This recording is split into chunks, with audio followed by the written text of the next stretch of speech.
একটা লোক ঘুষের চাকরি করছে, ঘুষের চাকরি যখন শেষ হয়ে গেছে, কিসের চাকরি?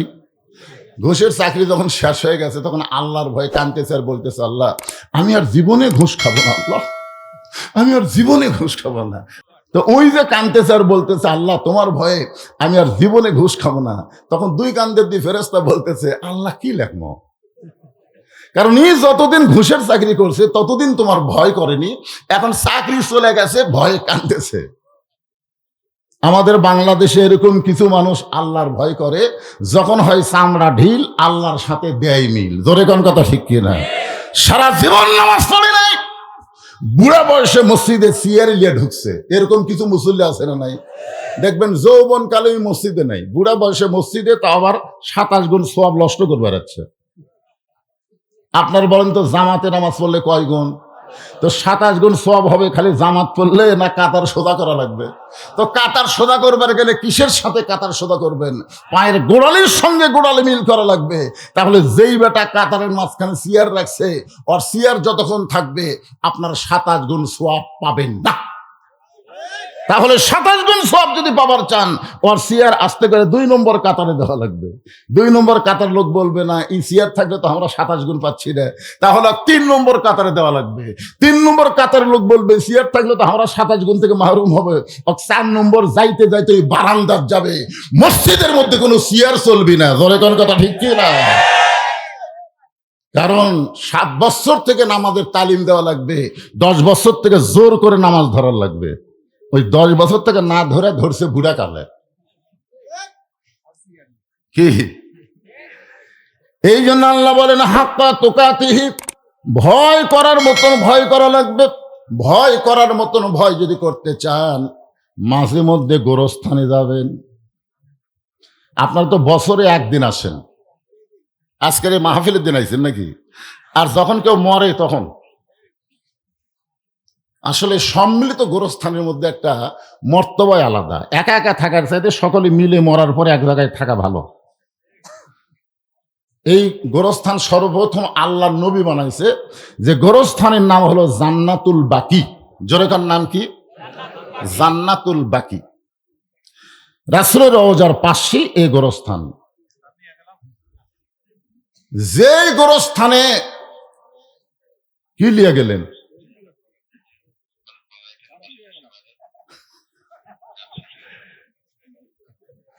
যে গোরস্থানের গেটে লেখা আছে, এদিকে খেয়াল করেন, আমি যে আয়াতে কারিমার তাফসির করব তার তো আমি ধার দিয়ে যাই। আমাদের বগুড়াতে কোন মানুষ যখন মারা যায়, মরার খবর শুনে সকলে বলে ইন্না লিল্লাহি ওয়া ইন্না ইলাইহি রাজিউন। আপনাকে এলাকার খবর কি? হ্যাঁ, একই হুজুর। আচ্ছা ঠিক আছে, একটু তাহলে গুরুত্ব দিয়ে শোনেন, মরা কিন্তু লাগবেই। আপনি যতই মশান মারেন মরা লাগবেই। খালেদা জিয়া বাংলাদেশের 3 বারের প্রধানমন্ত্রী। সমস্ত ডাক্তার যখন পারতেছে না, তখন আমাদেরকে বলে হুজুর দোয়া করেন। হুজুর কখন? যখন ডাক্তারের আর পারতেছে না, ডাক্তার বলছে না আমাকে কে বাঁচাইতে পারে, তখন হুজুর দোয়া করে। হুজুরের কথা কখন মনে হচ্ছে? আগে না শেষে? তো মরার সময় তো আল্লাহ বলেছেন, ওয়ালা তামুতুন্না ইল্লা ওয়া আনতুম মুসলিমুন। আল্লাহ বলেছেন মুসলমান না হয়ে তোমরা কেউ মরো না। আমরা কেমনে মুসলমান হয়ে মরবো, এর উপরই আজকের আলোচনা হবে। মনোযোগ দিয়ে শোনার দরকার নাই? হ্যাঁ, একটু গুরুত্ব দেন। আমার মায়েরা যারা পর্দার অন্তরে আছেন, আপনাদের জন্য ওয়াজ আছে মা, একটু ধৈর্য ধরেন।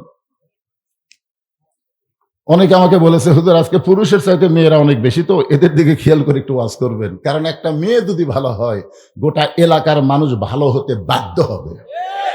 একটা মা যদি ভালো হয়, তার পেটের বাচ্চা আল্লাহর ওলি হবে। ধরে কোন কথা ঠিক কিনা? মরদ মানুষ ভালো হয়ে তো কোনো লাভ নাই। কারণ নূহ নবীকে, নবীটার নাম হচ্ছে আপনার ইয়াকুব নবী। ইয়াকুব নবীকে আল্লাহ তাআলা 12টা সন্তান দিয়েছিল। ধরে কোন কয়টা? 10টা সন্তান খুবই খারাপ আর 2টা খুবই ভালো। ইয়াকুব নবী একদিন আল্লাহকে বলেন, আল্লাহ আমার 2টা বনিয়ামিন ইউসুফ এত ভালো আর বাকি 10টা এত খারাপ কেন? আমি নবী হয়ে জন্ম দিলাম, তারপরও 10টা খারাপ 2টা ভালো। আল্লাহ বলেন একুব তোমার বউ কয়টা? একুব বলতেছে আল্লাহ 2টা। বলে তোমার যে বউ ভালো সে বউয়ের পেট থেকে সন্তান 2টাই ভালো, আর তোমার যে বউ খারাপ ওর পেটের 10টাই খারাপ। তার মানে বোঝা গেল নবী হয়ে জন্ম দিলেই ভালো সন্তান হবে না, ভালো সন্তান নিবার গেলে ভালো মা হওয়া লাগবে। জোরে কোন কথা ঠিক? এই জন্য যে মায়ের আইছে মায়েদের জন্য কিছু ওয়াজ আছে ইনশাল্লাহ। তবে যেটা বলতেছে একটু মনোযোগ দিয়ে শুনবেন, শুরুর থেকে মনোযোগ না দিলে ওয়াজ বুঝতে কঠিন হবে। হাক্কা তুকাতিহির উপরে ব্যাখ্যা করতেছে আমি। ভয় করার মতন ভয় করা লাগবে। আপনার বলেন তো ভয় করার মতন ভয় আমাদের বাংলাদেশে কখন হয়?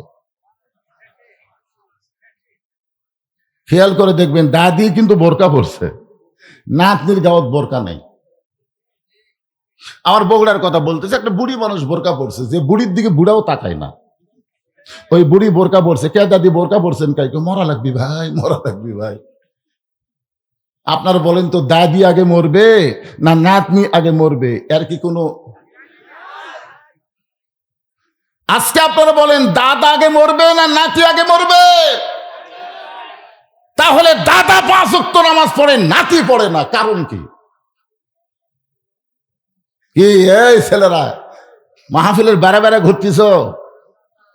ধরো ধরো, কে কখন মরবে আমরা কেউ জানি না। খালেদা জিয়া 80 বছর বয়স, আর ওসমান হাদির বয়স কত? 30-31 বছর বয়স। সেও এভার কেয়ার হাসপাতাল আছে, 2 জনে আছে। খালেদা জিয়ার জন্য শুধু দোয়া করতেছে না বাংলার জনগণ, ওসমান হাদির জন্য এখন দোয়া করতেছে। জোরে কোন কথা ঠিক কিনা? একটু মনোযোগ দিয়ে শুনবেন। আল্লাহ কেন বললেন ইজা আসাবাতুহুম মুসিবাতুন ক্বালু ইন্না লিল্লাহি ওয়া ইন্না ইলাইহি রাজিউন।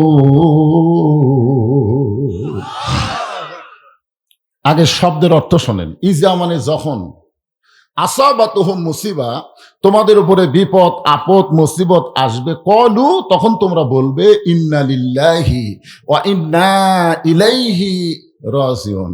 এখন আপনার বলেন তো, এই আয়াত তো আল্লাহ নাজিল করছে বিপদ আপদ মুসিবতের জন্য, এবং আল্লাহ নিজেই ফাইল হয়ে বলতেছেন কলু তোমরা বলো ইন্না লিল্লাহি ওয়া ইন্না ইলাইহি রাজিউন। তাহলে বিপদ আপদ মুসিবতের আয়াত মানুষ মরলে আমরা কেন পড়ি? এই উল্লাপাড়ার জনগণ, এটা তো বিপদ আপদ মুসিবতের আয়াত, কিন্তু মানুষ মরার খবর শুনে আমরা কেন পড়ি? আপনারা কি জানেন? না জানলে বলবেন ডাইরেক্ট জানি না। জোরে বলেন জানেন? আরো জোরে কন। তাহলে না জানা পড়তেছেন, তার মানে না না জানা আপনারা এতদিন হলে পড়ে আসতেছেন কেন? জানার মন চায় না তো? কোনোদিন তো কোনো হুজুর কয় না যে হুজুর বিপদ আপদ মুসিবতের আয়াত মানুষ মরার খবর শুনে আমরা কেন পড়ি? আমি এটা জানার জন্য আমার ওস্তাদের কাছে গেছিলাম, যারা আমাকে লেখাপড়া করাইছে, তাদের কাছে গিয়ে বলতে হুজুর এই বিপদ আপদের আয়াত মানুষ মরার পরে আমরা কেন পড়ি? তা আমার এক ওস্তাদ বলতেছে আগে থেকেই হয়ে আসতেছে। এটা কোন উত্তর হলো? যা আগে থেকে হয়ে আসতেছে। ইসলাম তো এটার নাম না, ইসলাম হলো দলিল ভিত্তিক আমল করা লাগবে। জোরে কোন কথা ঠিক কিনা? হাত আন্দাজে আমল করার দিন শেষ। আল্লাহর কোরআনের বাংলাদেশ। হাত আন্দাজে আমল করলে হবে? তবে কিছু কিছু মুরব্বী আমাকে বলেছে হুজুর মরাটাই হলো মানুষের জীবনের সবচাইতে বড় বিপদ। আপনারা বলেন আজকে অন্তর থেকে মরা বিপদ না বাঁচা বিপদ? কোনটা বিপদ? বর্তমান বাংলাদেশের পরিবেশে ঈমান নিয়ে বাঁচাই বিপদ। জোরে কোন কথা ঠিক কি? মরাই ভালো। কোন বনেরই পাখি তুমি আইলারে কোন বনে, আবার কোন বনেতে যাইতে হবে পড়ছে নাকি মনে। এই গানটার দিকে খেয়াল করবেন। কোন বনেরই পাখি তুমি আইলারে কোন বনে, আবার কোন বনেতে যাইতে হবে পড়ছে নাকি মনে। সাহাবারা বললেন রাসূলুল্লাহ এই জান্নাতুল বাকি গোরস্থান বানানোর কারণ কি? রাসূল বললেন মরার পরে আমরা সবাই একসঙ্গে থাকতে চাই। সাহাবীরা বললেন হুজুর একসঙ্গে থাকার মধ্যে বরকত কি? আল্লাহ রাসূল এইভাবে বুঝাইলেন যেটা আমি আপনাদের বুঝাইতেছি। মনে করেন আমরা এখানে 3 জন বসে আছি। কয়জন? এটা গরমের দিনের কথা বলতেছি। ওয়াজ করতে করতে আমার গাও ঘামতিছে। তখন কমিটির লোক চিন্তা করলো হুজুর যে হারে ঘামতিছে, হুজুরকে একটু ফ্যান দিয়ে বাতাস দেওয়া দরকার। তখন এখানে একটা ফ্যান সেট করে আমার দিকে বাতাস দিচ্ছে। এখন আপনি বলেন আমি কি একলাই বাতাস পাবো না আমার সঙ্গে যারা আছে তারাও পাবে? তাহলে নিয়ত কি তারা না আমি? কথা কয় না। আমাকে নিয়ত করে বাতাস দেওয়া শুরু হলো, অথচ আমার আশেপাশে যারা ছিল তারা সবাই বাতাসের অংশ পাচ্ছে। একসঙ্গে গোরস্থান করার মধ্যে বরকত হলো। যদি গোরস্থানে কোনো আল্লাহর ওলির কবর হয়, ওই ওলির কবরে যখন রহমতের বাতাস হবে, প্রত্যেকটা কবরে রহমতের বাতাসের একটা অংশ পাবে। মরার পরে আপনারা একসঙ্গে থাকার কথা শুনে সুবহানাল্লাহ বলেন, আর বাঁচতে এত দল কেন? আপনাকে এই উল্লাপাড়াত আওয়ামী লীগের কবর কোনটা? মানে আওয়ামী লীগের গোরস্থান আছে? কথা খান না কেন?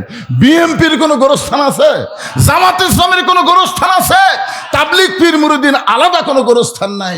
মরার পরে 14 দল 20 দল ভাঙ্গা এক কবরে যদি আমরা থাকতে পারি তো বাঁচতে আমরা কেন এক দল হতে পারবো না? জোরে কোন কথা ঠিক কিনা? এই ওয়াজ তো আল্লাহ কোরআনে বলেছেন, ওয়াতাসিমু বিহাবলিল্লাহি জামিআও ওয়ালা তাফাররাকু। তোমরা বিচ্ছিন্ন হয়ে না, তোমরা একতাবদ্ধ হও।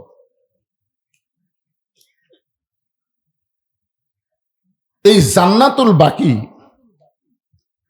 বড় পীর আব্দুল কাদের জিলানী রহমতুল্লাহ আলাইহি, নাম শুনছেন? উনি জিয়ারত করতেছেন। উনি যখন জিয়ারত করতেছেন এমন সময় এক মুরিদ বলতে যে হুজুর আপনি চোখ বন্ধ করলে গোটা পৃথিবীর খবর বলতে পারেন, আপনি একটু দেখেন তো জান্নাতুল বাকির কোন জায়গায় ফাতেমার কবর।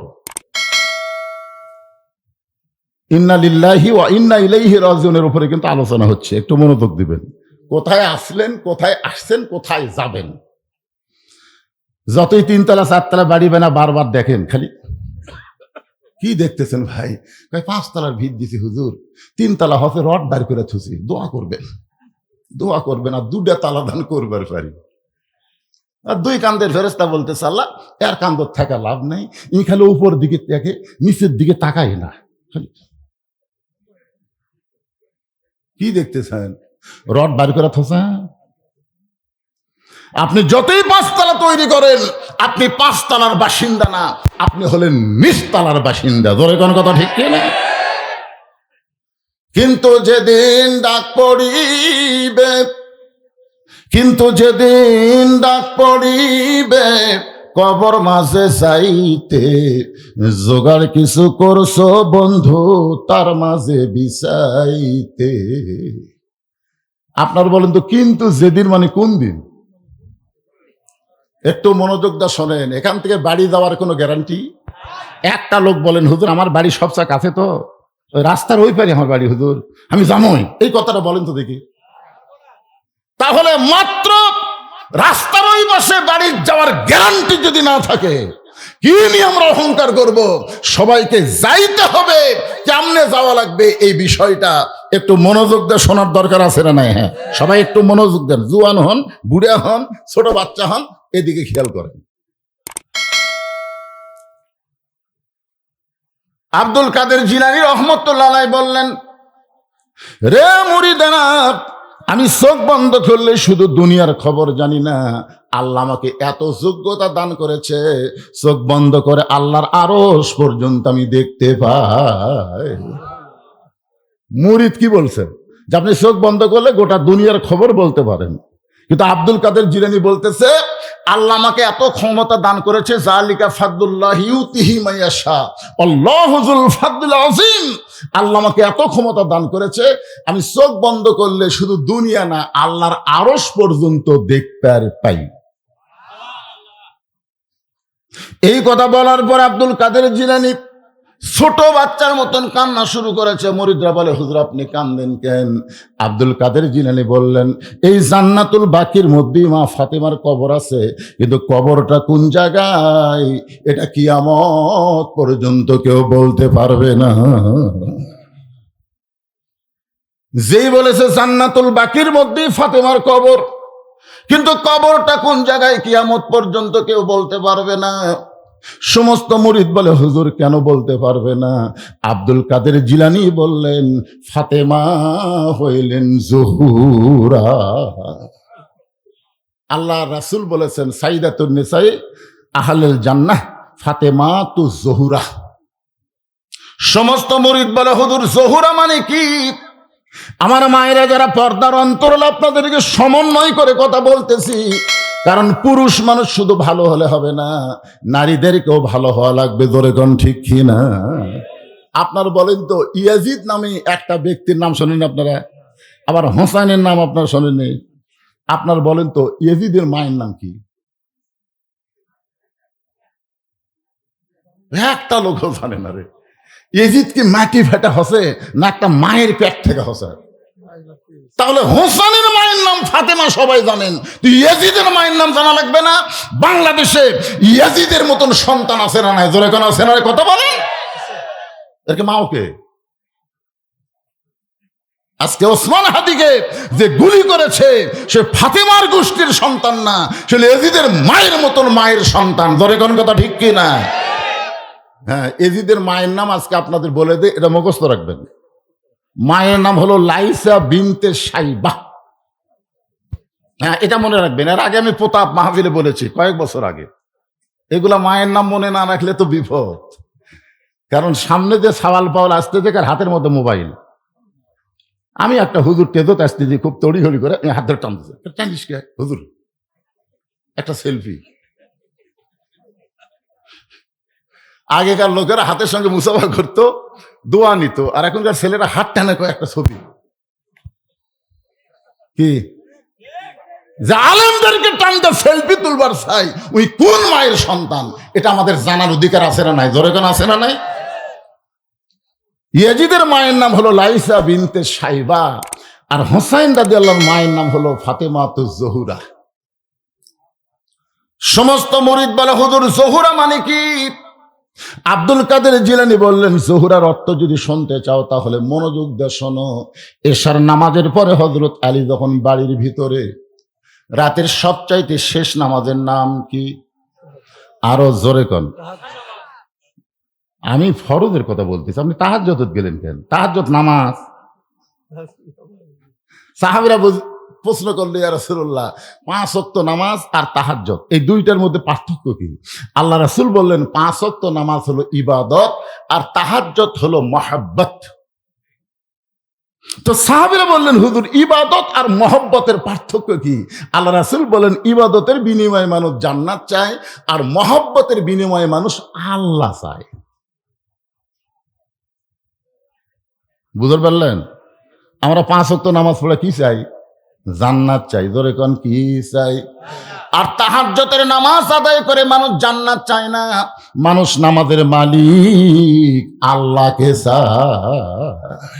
এর মধ্যে তাহাজ্জুদ নিয়ে আসে না, এটা কিন্তু মারাত্মক ওয়াজ। থাক, 5 ওয়াক্তই পড়ে না তাহাজ্জুদ।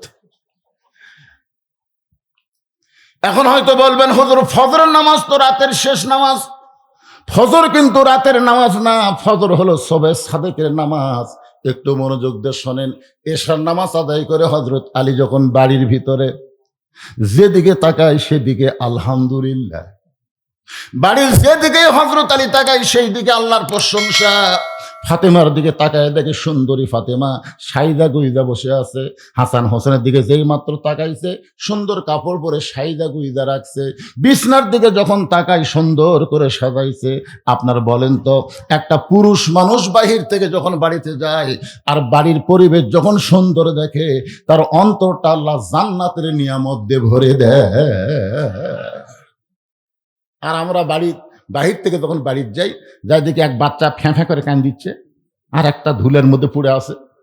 বইয়ের দিকে তাকায় দেখে কাপড় চুপড় সব ময়লা করে আছে, বিছনাপত্রের দিকে তাকায় দেখে বিছনার চাদর গুছিয়ে থতে, ল্যাপ একটা ফেলে দেওয়া হচ্ছে, ব্যালুস একদিকে কাত হয়ে আছে। স্বামী কয় বেড়াই ভালো রে, বেড়াই ভালো। বাড়ির মধ্যে থাকতে পছন্দ করে না, পুরুষগুলো চাষটালে সময় দেয় কিন্তু বাড়ির বইয়ের কাছে সময় দেবার পারে না। আলী আল্লাহর আসমানের দিকে তাকায়া আল্লাহর শুকুর আদায় করে বললেন, আলহামদুলিল্লাহ। ও ফাতেমা, এত সুন্দর করে ঘর সাজাইছো, এত সুন্দর করে সাইদা গুইজা বসে আছো, হাসান হোসেনকেও এত সুন্দর করে সাজাইছো, আমার মনে হয় তুমি কোথায় যেন বেড়াতে যাইবা। সঙ্গে সঙ্গে ফাতেমা হাসান হোসেনকে বুকের মধ্যে নিয়ে ওদের দুই বাচ্চার দুই গালে চুমো দিয়ে বলে, বাবা তোমরা দুই ভাই একটু অন্য ঘরে যাও, তোমরা দুই ভাই একটু অন্য ঘরে যাও, তোমার বাবার সঙ্গে আমার গোপন কিছু গল্প আছে। হাসান হোসেন মুচকি মুচকি হাসি দিয়ে যখন অন্য ঘরে যায়, এমন সময় ফাতেমা ঘরের দরজা বন্ধ করে দেয়। যেই ঘরের দরজা বন্ধ করেছে, সঙ্গে সঙ্গে হযরত আলী মাথার টুপি খুলিছে। এতক্ষণ মাথায় কি ছিল? কিন্তু যেই বউ দরজা বন্ধ করছে, সন্তান দুটা বের করে দিয়ে, তখন আলী দেখতেছে এই সুন্নত আর চলবি। আপনারা কি মনে করেন হুজুররা সবসময় মাথার টুপি দিয়ে থাকে? আল্লাহ রাসূল কি সবসময় মাথার টুপি দিয়ে ছিল? বদরের যুদ্ধের দিন রাসূল ঘরের মধ্যে গেল, কিছুক্ষণ পরে যখন ঘরের দরজা খুললো, সাহাবীরা তাকায় দেখে নবীর মাথার টুপি নাই, টুপির জায়গাত হেলমেট। নবীর গায়ে জুব্বা নাই, নবী সৈনিকের পোশাক পরেছে। নবীর একটা কোমরের বেল্ট নবী টাইট করতে পারেনি নিজে, আলীকে ডাক দে বলে, আলী আমার কোমরের বেল্ট একটু টাইট করে দাও তো। হযরত আলী যখন কোমরের বেল্ট টাইট করতেছে, আবু বকর বলে, ইয়া রাসূলুল্লাহ আপনি আল্লাহর নবী। রাসূল ধমক দেবেন, আবু বকর আমি আল্লাহর নবী ঠিক, কিন্তু আজকে বাতিলের বিরুদ্ধে হকের পক্ষে আমি হব আল্লাহর সেনাপতি। জোরে গান সুবহানাল্লাহ। সারা জীবন মেসওয়াক করলে কত সওয়াব, টুপি মাথার দিলে কত সওয়াব, এই সওয়াবের বর্ণনা দিচ্ছেন। কিন্তু বাতিলের বিরুদ্ধে হকের লড়াই করলে কত সওয়াব, এই ওয়াজ অনেক বক্তারা করবার চাই না। জোরে কোন কথা ঠিক কি না? হযরত আলী মাথার টুপি খুলে রাইকা দিয়ে বউকে দুই হাত বাড়ায় ডাকতেছে, কারণ সন্তান দুইটাকে বের করে দিয়া যখন দরজা বন্ধ করছে, প্রত্যেক পুরুষ মানুষ মাত্রই বোঝে এখন কিছু হবি।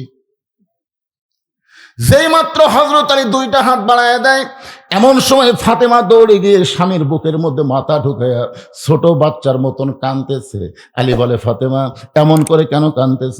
ফাতেমা বলে, আর কোনোদিন ঘর সাজাবার পারবো না, আর কোনোদিন সাইদা গুইজা আপনার সামনে দাঁড়াতে পারবো না, আর কোনোদিন হাসান হোসেনকেও আপনার সামনে সুন্দর করে সাজাবার পারবো না। ওগো স্বামী, আপনি জানেন কি আজকে গভীর রাত্রে ফাতেমার মৃত্যু হবে। যেই মাত্র কইছে আজকে গভীর রাত্রে ফাতেমার মৃত্যু হবে, গাছের গোড়া কাটলে গাছটা যেমন পড়ে যায়, হযরত আলী তেমনি পড়ে গেলেন ঘরের মাঝায়। ফাতেমা মুস্কি মুস্কি হাসতেছে, মুস্কি মুস্কি হাসতেছে। স্বামীর পড়ে দেওয়া দেখে ফাতেমা মুস্কি মুস্কি হেসে দৌড়ে গিয়ে স্বামীর মাথাটা উরাতের উপরে নিয়ে কপালে একটা চুমো দিয়ে বলে, স্বামী গো এমন করে আপনি কেন পড়ে গেলেন? আমার বাবা বলেছেন আলী হচ্ছেন আসাদুল্লাহিল গালিব।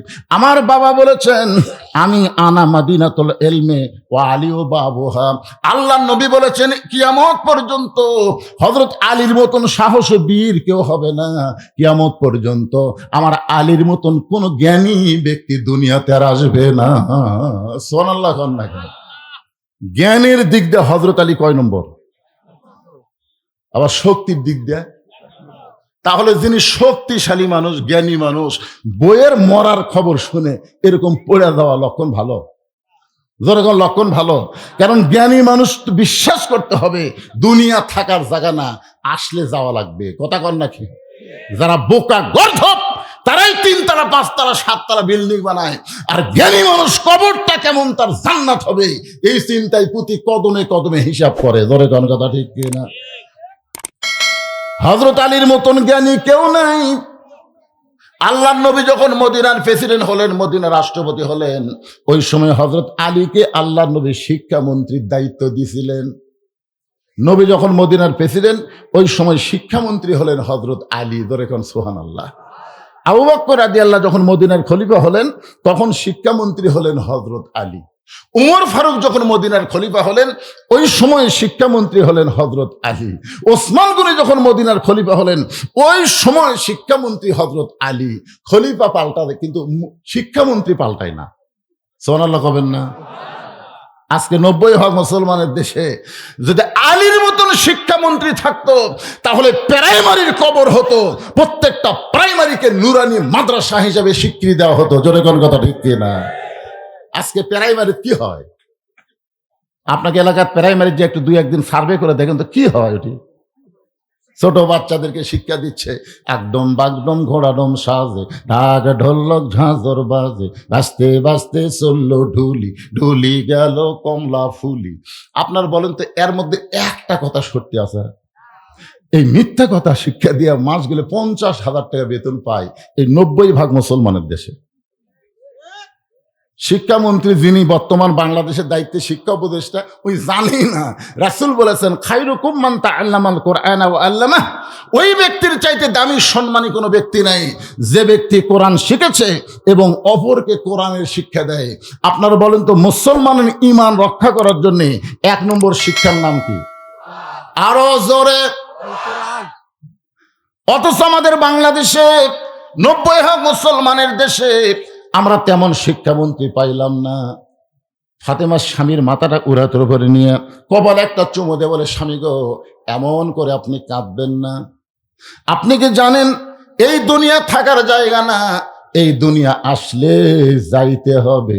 আমি যেই বলবো আসলে, আপনারা বলবেন যাইতে হবে। দেখেন এর মধ্যে একটা মজা আছে, আসলে যাবেন। প্রস্তুতি কেমন? প্রস্তুতি আছে তো? আর বলতেছে আরে সময় নাই তো। সময় আছে। আপনার বাড়ি যাওয়ার গ্যারান্টি যদি না দিবার পারেন, তাহলে আপনি মাগরিব এশার নামাজ বাদ দিলেন কেন? গোরস্থানের মাহফিলে আসন বাড়াইছেন, কারা কারা মাগরিব এশার নামাজ পড়েননি? আমি হাত তুলবার কমো না, আমি হাত তুলবার বলবো না। কবরস্থানের মাহফিল আইছেন, অথচ আপনি মাগরিব এশার নামাজ না পড়ে আওয়াজ শুনতেছেন। ফজর পর্যন্ত বাঁচার কোনো গ্যারান্টি নেই। তা আপনি মরে গেলে গোরস্থানত রাখলে কি হবে? ইমাম মালিক রহমতুল্লাহ বলেছেন, তোমরা যদি জানো চিহ্নিত কোনো বেনামাজি মারা গেছে, ইচ্ছা করে নামাজ পড়েনি, এরকম একটা বেনামাজি মারা গেছে, বেনামাজি মারা গেলে তোমরা কি করবা? ছাত্ররা বলতে, হুজুর আপনি বলে দেন। ইমাম মালিক বললেন, রাস্তায় যদি কোনো কুত্তা মরে তোমরা কি করবা? ইমাম মালিক ছাত্রদেরকে বললেন, রাস্তায় যদি কোনো কুকুর মরে তোমরা কি করবা? হুজুর রাস্তার কুত্তা মরলে ওই কুত্তা টান দেওয়া লাগবে, কারণ টান না দিলে মানুষ রাস্তা দিয়ে যাবে, কুত্তা পচিয়া দুর্গন্ধ হবে। তো ইমাম মালিক বললেন, কিভাবে টান দিবে? তোমরা কি কুত্তারে গোসল করে দিবে? না, গোসল করাবো কেন? তোমরা কি কুকুরকে কাফনের কাপড় পরে দিবে? না, তা তো দেবো না। কুত্তারে তোমরা খাটনি তুলবে? তা তো তুলবো না। তাহলে কি করবো সেটা বলো। বলে পাও দড়ি লিয়েছে তাইলে এক অজাকাত পুঁতে রাখবো। ইমাম মালিক বললেন, একটা বেনামাজি মরলে এর চাইতে বেশি করা যাবে না। বেনামাজির জানাজায় কোন নামাজি ব্যক্তি যদি হাজির হয়, তার আমল নামায় 1 হুকবা পরিমাণ পাপ হবে। আপনি জানেন চিহ্নিত কাফের, মান তারাকা সালাতু মুতাম্মিদান ফাকাত কাফারা। ইচ্ছা করে 1 ওয়াক্ত নামাজ যারা বাদ দিল, অবশ্যই আল্লাহর সঙ্গে তারা কুফরি করলো। তাহলে মাগরিব এশা যারা বাদ দিছে, এরা কয়বার করছে? এ কথা কন না কেন? রাগ করতেছেন? আজ থেকে তওবা করেন। যাদের বাঁচার কোনো গ্যারান্টি নাই, নিয়ত করেন ফজর থেকে বাকি জীবনে 1টা ওয়াক্ত নামাজ বাদ দেব না। এই নিয়ত যদি করতে পারেন, যত নামাজ না পড়ার পাপ হয়েছে, নিয়ত করার সঙ্গে সঙ্গে আল্লাহ মাফ করে দিবে। মনে কষ্ট নিয়েন না, একটু মনোযোগ দেন। আসলে যাইতে হবে। ফাতেমা বললেন, স্বামীকে এমন করে যদি দুর্বল হয়ে আপনি পড়ে যান, তাহলে আমার 3টা চাওয়া কে পুরা করবে? যেই ফাতেমা বলেছে আমার 3টা চাওয়া কে পুরা করবে, সঙ্গে সঙ্গে আলী কান্দের বলে, ফাতেমা, দুনিয়ার জীবনে গরিব ছিলাম বলে তুমি কিছুই চাইলা না, কিন্তু মরার পরে তুমি কি চাইবা ফাতেমা? হযরত আলী দুনিয়ার জীবনে ধনী ছিল না গরিব ছিল? একদিন গভীর রাত্রে হযরত আলী চেতন পায়, দেখে হাসান হোসেন ঘুম পাড়তেছে কিন্তু ফাতেমা নাই। তো গভীর রাত্রে স্বামী চেতন পায় যদি বউ ঘরত না থাকে, যত বড়ই পীর সাহেব হোক, সন্দেহ হবে না। আলী কই কে রে, হাসান হোসেন ঘুম পাড়ে, আর মাও গেল কোথায়? দরজার দাঁড়িয়ে তাকায় দেখে কালো চাদর দিয়ে গভীর রাত্রে মরুভূমির ভিতরে ফাতেমা কালো চাদর মাথায় দিয়ে খুব জোরে জোরে হাঁটতেছে। আলীর সন্দেহ হয়ে গেল এই গভীর রাত্রে ফাতেমা যাবে কোন জায়গায়।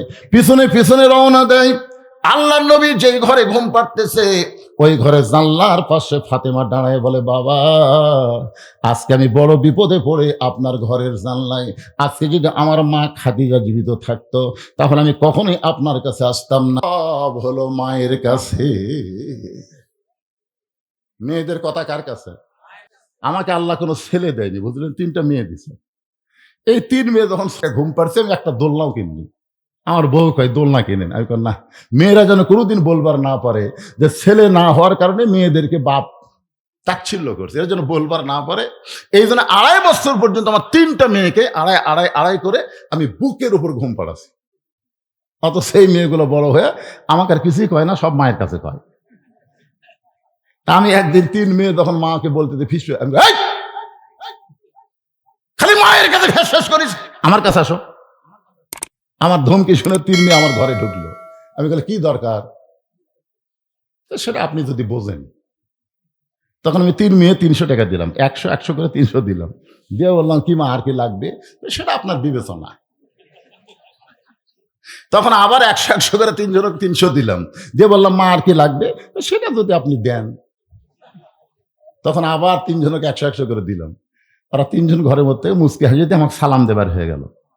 আমি চিন্তা করলাম কে রে, মেয়েরা এত সুন্দর করে বাপের কাছে টেকা চায়, ছেলেরা কিভাবে চায়? আমার তো আল্লাহ কোনো ছেলে দেয়নি। তারপর বড় ভাইকে আল্লাহ ছেলে মেয়ে দুটাই দিছে। তো বড় ভাইরে বললাম, ভাই মেয়ে দিছে আমাকে বুঝবার পারছিস কিভাবে টেকা চায়, কিন্তু ছেলেরা কিভাবে চায়? আপনাকে তো আল্লাহ ছেলে দিছে। আর বড় ভাই রাগ করে বলতে, শালার লাগবে 100 চাই 1000। যে আমারে কইতে শালার লাগবে 100 চাই 1000, সেই দিন আমি মাথা হাত দিয়ে বলছে আল্লাহ ছেলে না থাকাই ভালো রে। কারণ মেয়েরা বাবাকে অত্যন্ত ভালোবাসে, কিন্তু বাবার কাছে শরম করে কিছুই বলতে পারে না।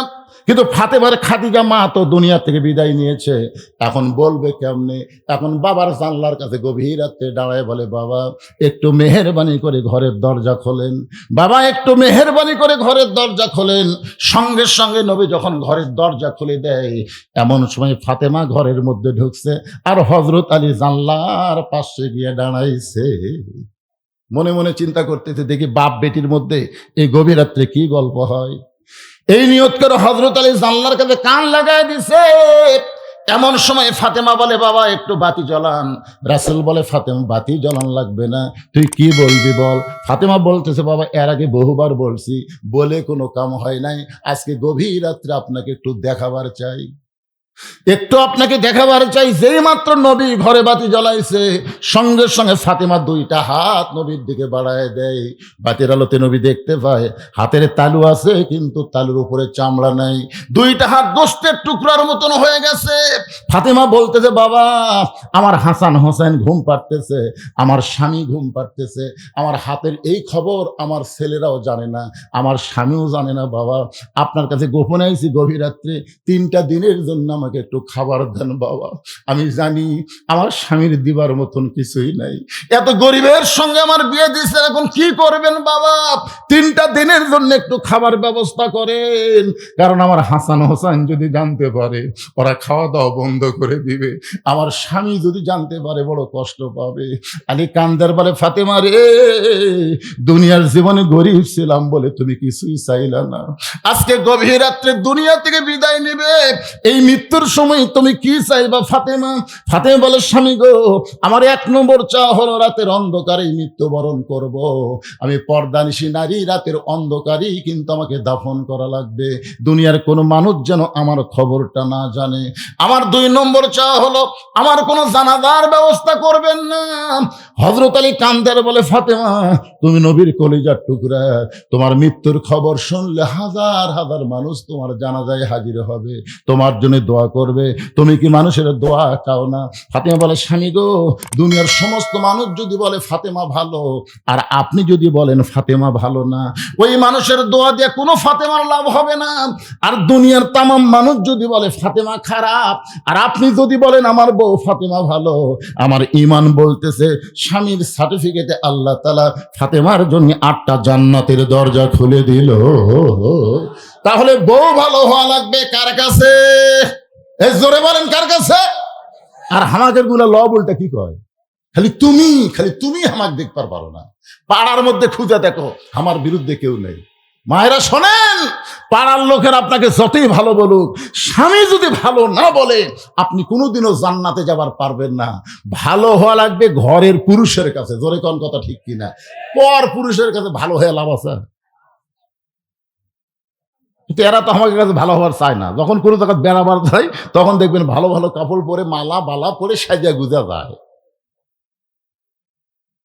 ফাতেমা বলেন, স্বামী আমার 3 নম্বর চাওয়া হলো আমার লাশটা কান্দে করে জান্নাতুল বাকির পূর্ব কোনায় দাফন করবেন। আমি ফাতেমা হিসাব করে দেখলাম, আমি মরে যাওয়ার পর আমার খাটনি কান্দে নেওয়ার 4 জন পুরুষ নাই। কারণ মেয়ে মানুষ যখন মারা যাবে, ওই মেয়ে মানুষের লাশ কিন্তু যিনি তিনি কান্দে নিবার পারবে। ফাতেমা বলতেছে, আমার বাবা যদি আজকে দুনিয়াতে জীবিত থাকতো, মরা মেয়ের লাশের খাটনি বাবা কান্দে নিবার পারত।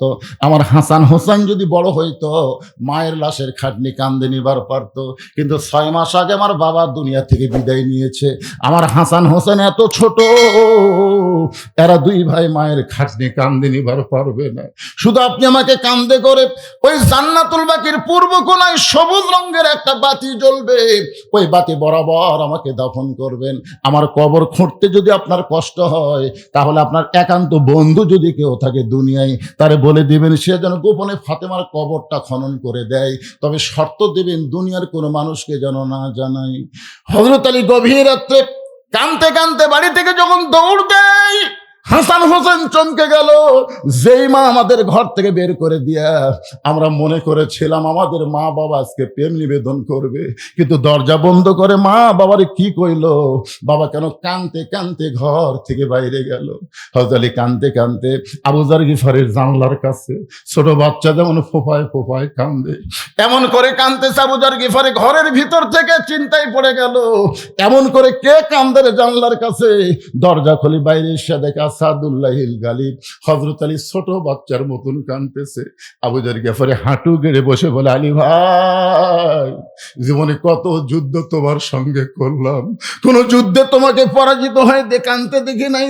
আজকে তোমার জীবনে এমন কি যুদ্ধ শুরু হইলো, তুমি এমন করে আমার জানলার কাছে কেন কাঁদতেছো? আলী বলতেছে, আবু যর, জান্নাতুল বাকির পূর্ব কোণায় সবুজ রঙের একটা বাতি জ্বলবে, ওই বাতি বরাবর একটা কবর কর। আবু যর গিফার বলে, আলী রে, এখন পর্যন্ত দুনিয়ার কেউ মরে নাই, মানুষ না মরলে কি কবর খনন করা যায়? আলী, দিনের বেলায় কবর কি খনন করা যাবে না?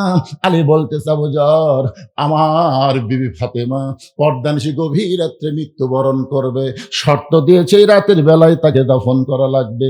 আবু যর গিফার বলে, আলী ভাই, আল্লাহর কাছে দোয়া করতেছি, আল্লাহ যেন তোমার বিবি ফাতেমার মরণ এখন না দেয়। কারণ 6 মাস আগে নবী দুনিয়া থেকে বিদায় নিয়েছে। নবী বিদায় নেওয়ার পরে তোমার 2টা সন্তান চেহারে কাঁদতেছে। যে সাহাবীকে দেখতে পায় তাকে জিজ্ঞাসা করে আমার নানা কোন জায়গায়, প্রত্যেক সাহাবী চোখের পানি মুছে কিন্তু বলতে পারে না। আবু বকর বলেছে, রে নবীর সাহাবীরা শোনো, যতদিন হাসান হোসাইন নানা নানা বলে কাঁদবে, খবরদার নবীর রওজা দেখায় দিবে না, খবরদার নবীর রওজার কথা বলবা না। যদি রওজা জানতে পারে হাসান হোসেন 2 ভাই রওজার পাশে যদি নানা নানা বলে চিৎকার দেয়, আমি আবু বকর বলতেছি নবীর ঘুম ভেঙে যাবে।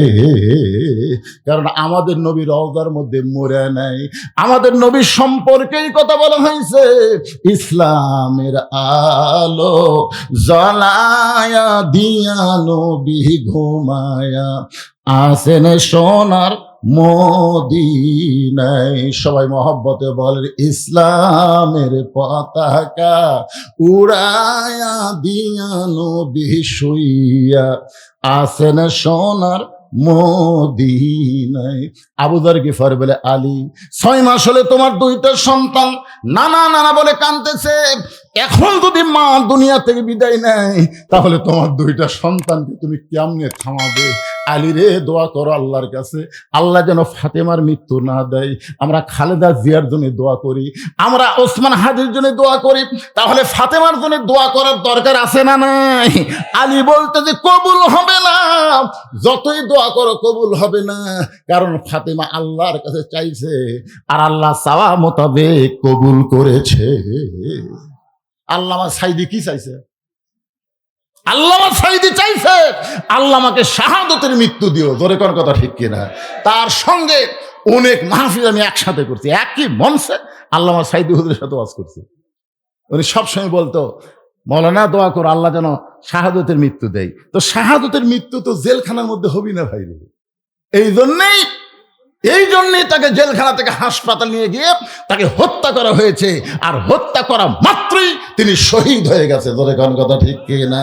এই জন্য আমরা সবাই বলি, আল্লামা সাইদি তুমি মরনি, শহীদ হয়েছ আমরা এটাই জানি। তাহলে ফাতেমা আল্লাহর কাছে কি চাইছে? ফাতেমা চাইছে বলি তো আজকে গভীর রাত্রে ফাতেমার মৃত্যু হবে।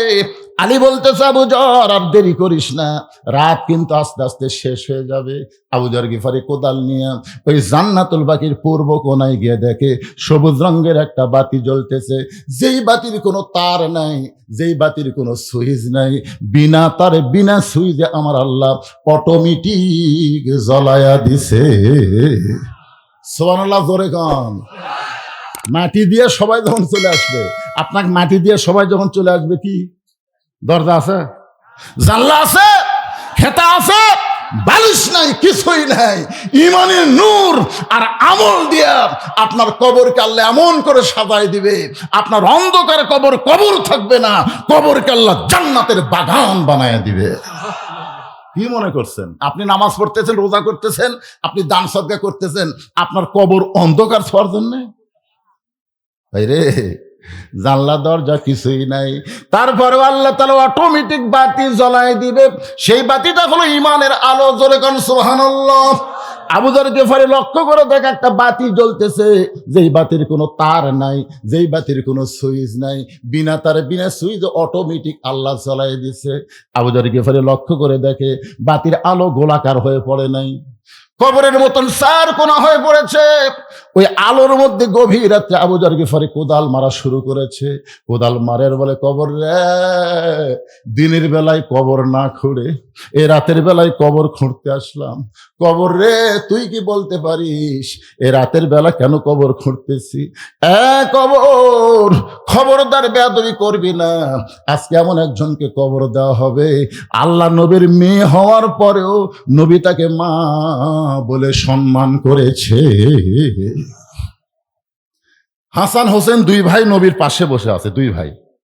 ইতিমধ্যে আল্লাহ রাসূল কি যে মনে হলো, বলতেছে আল্লাহ আমাকে 3টা মেয়ে দান করছে। সমস্ত সাহাবীরা চুপ করছে। কিরে, আমরা জানি নবীর মেয়ে হলো 4টা, ধরে এখন কয়টা? তো একজন সাহাবী বলতে, হুজুর আপনাকে যে আল্লাহ 3টা মেয়ে দান করছে, নাম কি? আল্লাহ রাসূল বললেন, আমার একটা মেয়ের নাম হলো জয়নাব, আমার একটা মেয়ের নাম হলো রোকেয়া, আমার একটা মেয়ের নাম হলো কুলসুমা। সাহাবীরা বললেন, এ রাসূলুল্লাহ, আসলেই কি আল্লাহ আপনাকে 3টা মেয়ে দান করেছে? রাসূল বললেন, জয়নাব, কুলসুমা আর রোকেয়া, এই 3টা মেয়ে আল্লাহ আমাকে দান করেছে। কয়েকবার যখন নবী এই কথা বলতেছে, হোসেন বলে, হাসান ভাই, আমাদের এখানে থাকার দরকার নেই, আমাদের মা গরিব বলে আমাদের নানা মা মেয়েকে স্বীকার করতেছে না, চলো আমরা 2 জন যাই। এই বলে হাসান হোসেন যখন যাবার চাই, নবী খফ করে 2 জনের হাত ধরে বুকের মধ্যে চাইপা ধরল, হাসান হোসেন রে, ফাতেমা তোদের কে হয়? বলে, ফাতেমা হলো আমাদের মা। নবী বললেন, তোদের যেমন মা, ফাতেমা আমারও মা হয়।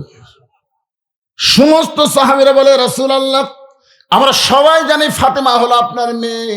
হাসান হোসেনের মতন ফাতেমা আপনার মা কেমনে হয়, এই কথা কি আপনি বলবেন না? রাসূল বলেন, তাহলে শোনো, তাইফের ময়দান থেকে আমি যখন রক্ত মাখা শরীর নিয়ে এই মক্কায় ফিরে আসলাম, তখন আমার দরদের বিবি খাদিজা দুনিয়াতে ছিল না, আমার দরদের চাচা আবু তালেব দুনিয়াতে ছিল না। তখন আমার দরদের 4টা মেয়ে ছিল। আসার পরেই 3টা মেয়ে একসঙ্গে ঘরের মধ্যে ঢুকছে, রোকেয়া, কুলসুমা, জয়নাব। 3টা মেয়ে বলতেছে, বাবা আপনি তাইফে না গেলেই ভালো করতেন বাবা, তাইফবাসী এত পাথর মারছে, এই কষ্ট আপনি কেমনে সহ্য করবেন? আপনার দেহ দিয়ে রক্ত পড়তেছে বাবা, এই কষ্ট আপনি কেমনে সহ্য করবেন? রাসূল বলে, সাহাবীরা রে, 3টা মেয়ের মতন কথা বলে যখন ঘর থেকে বাইরে যায়, এমন সময় আমার কলিজার টুকরা ছোট মেয়ে ফাতেমা ঘরের মধ্যে ঢুকি ঘরের দরজা বন্ধ করে দেয়। রাসূল বলে, ফাতেমা দরজা কেন বন্ধ করলি মা? ফাতেমা বলে, বাবা যদি ইব্রাহিম নবীর জন্য নমরুদের চুল আল্লাহ শান্তির বাগান বানায় দেয়, মুসা নবীর জন্য আল্লাহ যদি সাগরকে রাস্তা বানায় দেয়, তাহলে আমার বাবার জন্য আল্লাহ তাইফের পাথর কেন তুলা বানাবার পারলো না?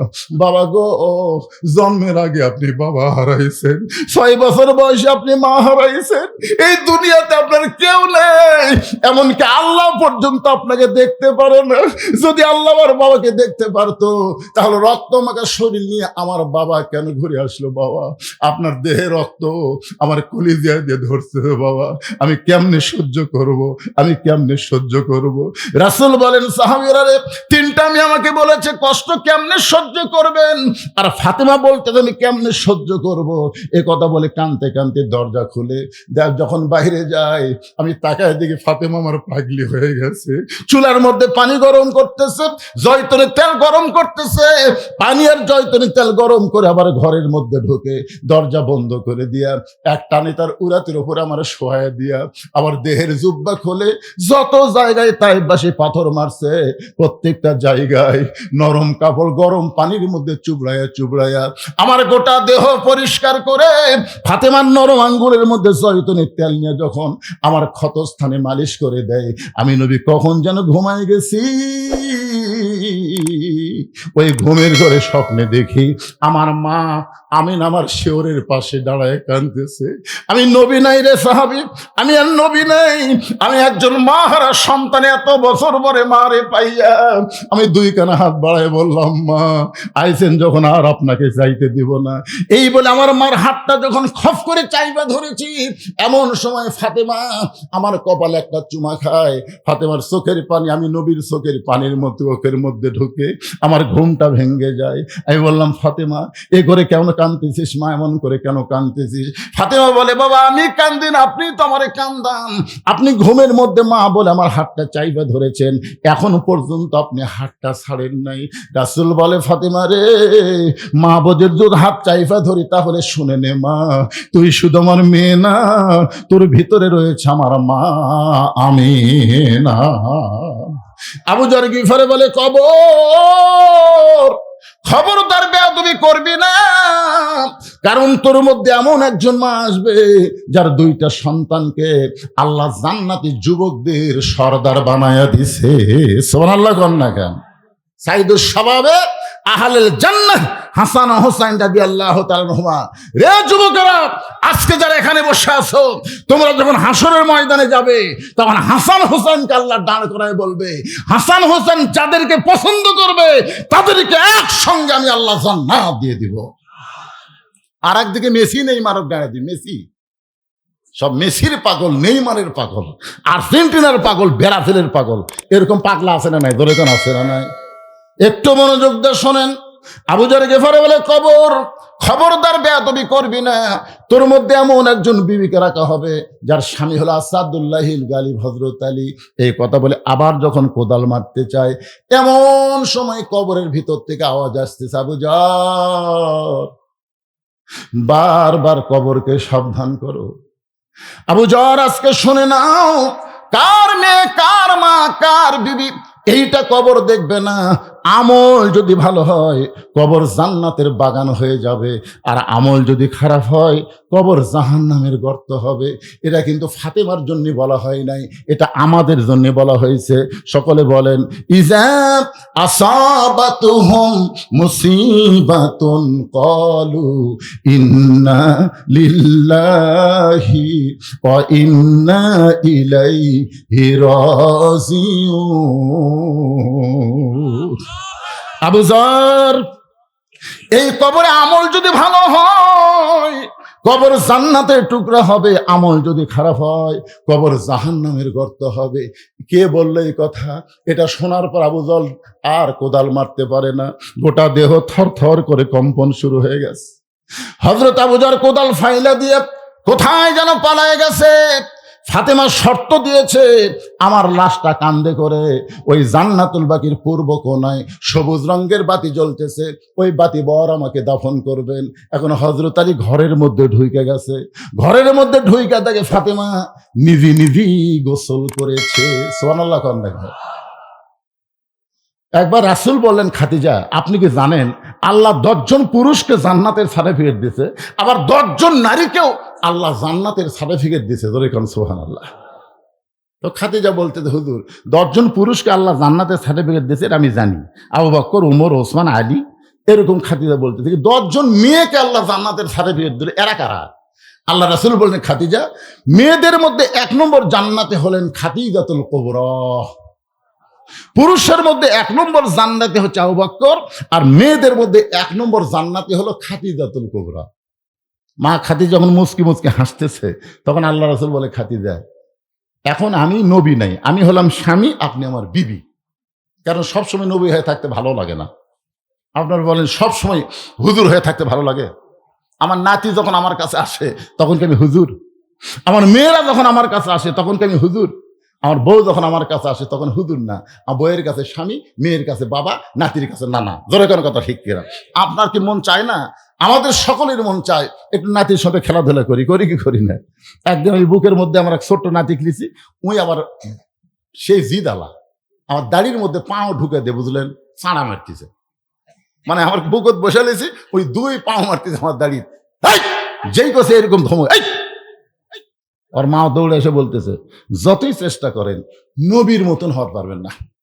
আপনার বলে নায়েবে রাসূল, আপনার বলে আলেমগুলো বলে নায়েবে নবীদের ওয়ারিস, তার নবীকে ঘোড়া বানায় হাসান হোসেন খেলা করছে, আর আপনার দাড়ির মধ্যে খেলে পাওয়া দিছে। আপনি যে ধমক দিয়েছেন আপনি ডাকাতের মতন। আসলেই তাই ভাই, আমরা যতই চেষ্টা করি নবীর মতো হতে পারবো না। আল্লাহ নবী বলেন, খাদিজা এখন আমি হলাম স্বামী, আপনি হলেন আমার বিবি। খাদিজা বলে, হুজুর কি বলবার চান? আল্লাহ যদি আপনাকে 1 নম্বর জান্নাতি করে তাহলে 2 নম্বর কে হলে ভালো হয়? পুরুষের মধ্যে 2 নম্বর কে? ওমর। জোরে কারণ পুরুষের মধ্যে 2 নম্বর কে? 3 নম্বর? না না, এগুলো মুখস্থ রাখা লাগবে বাবান। ইমাম গাজ্জালি বলেছেন, এই 10টা সাহাবীর নাম পুরুষেরা, 10টা সাহাবীর নাম পুরুষেরা যদি অনর্গল মুখস্থ রাখতে পারে, মৃত্যুর সময় ওই 10টা সাহাবীকে মুখস্থ রাখতে গেলে অবশ্যই তাদের সাথে মহব্বত হবে। হবে কি হবে না? আপনি বলেন একটা মহব্বত লোকের মোবাইল নম্বর আপনার মুখস্থ আছে না নাই? কারো আছে?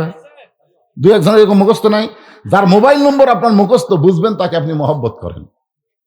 তাহলে 10টা সাহাবীর নাম মুখস্থ রাখতে গেলে তাদের সঙ্গে একটা মহব্বত হবে। ইমাম গাজ্জালি বলেছেন, আপনি যখন মৃত্যুর বিছানায় পড়ে যাবেন এমন সময়ে 10টা সাহাবী রুহানুত তাওয়াজ্জুহ আল্লাহ আপনার প্রতি নাজিল করে আপনার জবানে আল্লাহ ঈমানের কলেমা জারি করে দিবে। পুরুষের জন্য 10টা সাহাবী, নারীদের জন্য এরকম 10 জন নারী সাহাবীর নাম মুখস্থ রাখার কথা বলা হয়েছে। পুরুষের মধ্যে 2 নম্বর হলো ওমর, 3 নম্বর ওসমান, 4 নম্বর আলী। রাসূল বললেন, খাদিজা আপনি হলেন নারীদের মধ্যে 1 নম্বর, তাহলে 2 নম্বর কে হলে ভালো হয়? সঙ্গে সঙ্গে খাদিজা বলতেছে, রাসূলুল্লাহ আমার মেয়ে ফাতেমাকে আল্লাহ যেন 2 নম্বর দেয়। নবী চমকে বললেন, আল্লাহ আপনাকে 4টা মেয়ে দিয়েছে, কুলসুমা, জয়নাব, রোকেয়া। ওই 3টা মেয়ের নাম না বলে আপনি সরাসরি ফাতেমার নাম বললেন কেন? খাদিজা বলতে, হুজুর আপনি বাপ, তো আপনি কি বুঝবেন? এখন তার নবী নাই, আপনি তো বাপ, আপনি কি বুঝবেন? কোন সন্তান কেমন এটা বাবা জানে না, এটা জানে হলো তার মা। ধরে কর না সুবহানাল্লাহ। কোন সন্তান কেমন? আমাকে এক ছেলে বলে, হুজুর 11 মাস আমার খিদা কম, কিন্তু রোজার চাঁদ উঠলে আমার খিদা বাড়ে। আপনি বলেন তো হুজুর কারণ কি? আমি বললাম, তোর মা বাসে আছে? কয় আছে। তো মায়ের কাছে যা। তো মা কেমনে জানবে? আরে পাগল, তুই যে কেন রোজা থাকিস না রমজান মাসে, এটা আমি জানি না, তো তোর মাই জানে। তোর মা যা জিজ্ঞেস করছে, মা রোজার মাসে আমার খিদা বেশি কেন? তখন মা কান্দে আর কয়, তোর দাদি এই সর্বনাশ করছে। তুই যখন আমার পেটে আসলি রোজার মাসে, তখন তোর দাদি আমাকে কইছে, বৌমা খবরদার রোজা থাকবে না, রোজা থাকলে পেটের বাচ্চা শুকা যাবে। তো দাদির কথা মতো আমি খাসি রে। শুধু আমি একলা খাইনি, পেটের মধ্যে তুইও খেয়েছি। এই যে রোজার মাসে তোর খাওয়া শুরু হয়েছে। এই জন্য খ্রিস্টান নেপোলিয়ান বলেছেন, ভালো একটা সন্তান যদি চান তাহলে ভালো একটা মায়ের দরকার। ধরে কোন কিসের দরকার? এই জন্য একটু মনোযোগ দিয়ে শোনেন। রাসূল বলে, খাদিজা ফাতেমারে 2 নম্বর বলার কারণ কি? খাদিজা বলতেছে, রাসূলুল্লাহ আপনি কি জানেন ওই ফাতেমা যখন জন্ম নিয়েছে তখন ফাতেমার সুরত কেমন ছিল? নবী চমকে উঠে বলতেছে, আপনি তো আমাকে কোনোদিন বলেননি। খাদিজা বলতেছে, আপনি শুনবার চাননি? আজকে শোনেন, ফাতেমা যখন জন্ম নিল ওই সময় আমি খাদিজার তাকায় দেখি ফাতেমা 2টা হাত দিয়া তার ইজ্জত পর্যন্ত ঢেকে দুনিয়াতে বের হলো। আমি মা বহু চেষ্টা করেছি, কিন্তু ফাতেমার ইজ্জত কোনোদিন দেখতে পাই নাই। সুবহানাল্লাহ কন্যা কেন? আলী বলতেছেন, রে দুনিয়ার মানুষ শোনো, ফাতেমার দেহ কান্দে নেওয়ার জন্য আমি যখন ঘরের মধ্যে ঢুকলাম, ঘরের মধ্যে ঢুইকা দেখি ফাতেমা নিজে নিজেই গোসল করেছে। কোন মেয়ে মানুষ তাকে গোসল করায় দেখ, এটা ফাতেমা পছন্দ করেনি। কারণ মেয়ে মানুষরাও কিন্তু মেয়েদের বড় শত্রু, ঠিক কিনা বলেন? একটা বেপর্দা নারী যদি আপনার বাড়ি ঢোকে, একটা পর্দানিশী মেয়েকে দেখে ওই পাড়ার লুচ্চা বদমাইশের কাছে বলতে পারে না, জমকের বউ দেখে আসলাম রে, সেই রকম সাইজ। এই জন্য ফাতেমা মেয়েদেরকেও বড় ভয় করতেন। নিজে নিজেই গোসল করেছেন, নিজে নিজেই কাফনের কাপড় পরেছে। মাঝখানে এরা কারা রে? এরা কারা? এরা কে রে? সব কটা ফিদার করা, দেখেন খোঁজরা দেখেন। ওরকম বসাবার পারেন, আপনার বসাবার পারেন না। এই রাত্রে এখন বাজতেছে রাত 12টা, 12টার সময় কোথায় যাবে? কিসের পেশা পেতো? আর ছোট বাচ্চার পেশা পেশাব কি? আপনার হয় না, আমার হয় না, ওরা হয়ে গেল। না না, সেটা না। এই বাচ্চাগুলোকে এখন থেকে যদি আপনি সাইজ না করে পারেন, বিশ্বাস করেন এই বড় হলে কি মাল হবে আপনি জানেন? আশ্চর্য কথা। আয়াতটা হলো, আর একবার শোনেন, ইজা আসাবাতুহুম মুসিবাতুন ক্বালু, সকলে পড়েন ইন্না, পড়েন না কে ভাই? ইন্না লিল্লাহি ওয়া ইন্না ইলাইহি রাজিউন। গানটা একবার শোনেন। কোন বনেরই পাখি তুমি আইলারে কোন বনে, আবার কোন বনেতে যাইতে হবে পড়ছে নাকি মনে। সবাই বলেন, আমার হীরামন পাখি, আমার প্রাণ পাখি, তোরে কোথায় রাখি পাখি রে, সবই মিশে আর ফাঁকি। মিশে মায়ায় বন্দি থাইকা, মিশে মায়ায় বন্দি থাইকা করলাম কত খেলা। পশ্চিমে তাকায়া দেখো, পশ্চিমে তাকায়া দেখো, ডুইবা গেছে বেলা পাখি রে, সবই মিশে আর ফাঁকি। সবাই বলেন, এক পলকের নাই ভরসা। কয় পলকের? এক পলকের নাই ভরসা, মিশে সকল আশা। কখন বুঝি দারুণ ঝড়ে, কখন বুঝি দারুণ ঝড়ে ভাঙবে তোমার বাসা পাখি রে, সবই মিশে আর ফাঁকি। এখনই যদি একটা ভূমিকম্প হয়, আপনি বলেন 3 তালাত থাকবেন না নিচ তালাত নামবেন? কথা কন না কেন ভাই রে? কয়েকদিন আগে ঢাকাতে একটা হয়নি, ঢাকা দেখতে এত জোরে নামিছা না হুজুর, থাকা যাবি না হুজুর। অনেকে গোরস্থানত গেছে, বাপের কাছে মায়ের কাছে, আব্বা যে হারে লড়া শুরু হয়ে গেছে। এক পলকের নাই ভরসা, এক পলকের নাই ভরসা, মিশে সকল আশা, কখন বুঝি দারুণ ঝড়ে ভাঙবে তোমার বাসা। পাখি রে সবই মিশে আর ফাঁকি।